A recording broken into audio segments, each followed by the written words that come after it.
అందరికీ నమస్కారం. నేను మీ చిలకమర్తి ప్రభాకర్ చక్ర శర్మ. శ్రీ పరాభవ నామ సంవత్సరం చాలా విశేషమైనటువంటి సంవత్సరం.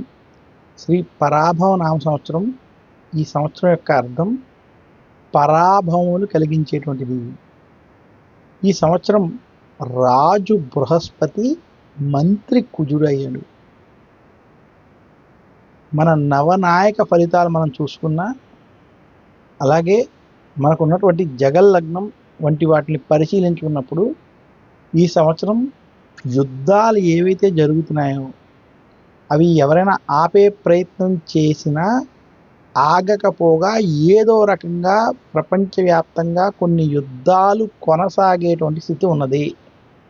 రాజు బృహస్పతి ఇక్కడ మంత్రి కుజుడు అవడం, సేనాధిపతి కూడా చంద్రుడు అవడం చేత ఇక్కడ మనకి యుద్ధ వాతావరణం, యుద్ధ భయాలు ఉండబోతున్నాయి. ఈ సంవత్సరం భగవద్భక్తి పెరగబోతుంది. రాజు బృహస్పతి అవడం చేత దైవభక్తి, దైవ చింతన పెరుగుతుంది.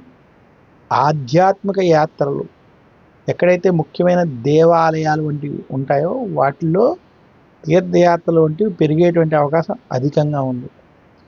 భారతదేశం అభివృద్ధి పదంలోకి కొనసాగుతుంది.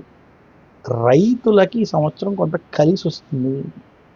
ముఖ్యంగా సంవత్సరంలో ద్వితీయార్థం రైతులకు అన్ని విధాలంగా కలిసి రాబోతోంది. విశేషంగా ఈ సంవత్సరం బంగారం, వెండి ధరలకు మళ్ళీ ఈ సంవత్సరం కూడా రెక్కలు రావడం, పెరగడం అనేవి కనపడతాయి. అయితే ఎందుకు పెరుగుతోందో, ఎందుకు తగ్గుతోందో తెలియనటువంటి కొంత అనిశ్చితి కలుగుతుంది. అలాగే భారతదేశం వాణిజ్యపరంగా, యుద్ధ రంగాల పరంగా కూడా ఈ సంవత్సరం అభివృద్ధిలోకి వెళ్తుంది. ఎందుకంటే ఇక్కడ కుజుడు మంత్రి అవడం, సేనాధిపతి చంద్రుడు అవడం, వీటి ప్రభావం చేత ఈ రంగాల్లో చాలా విశేషమైనటువంటి ఉన్నతి ఉంటుంది.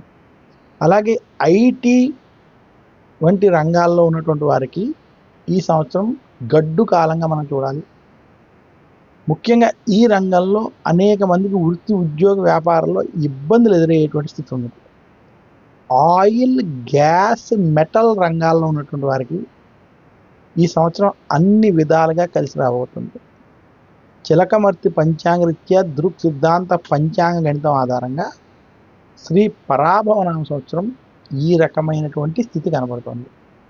ప్రపంచవ్యాప్తంగా ఉన్నటువంటి కొంతమంది నాయకులకి ఈ సంవత్సరం పరాభవాలు మాత్రం ఎదురవ్వబోతున్నాయి. వారు చేసేటువంటి కొన్ని పనుల వల్ల వారికి పరాభవం ఈ సంవత్సరం కనపడబోతుంది. ఇంకా మన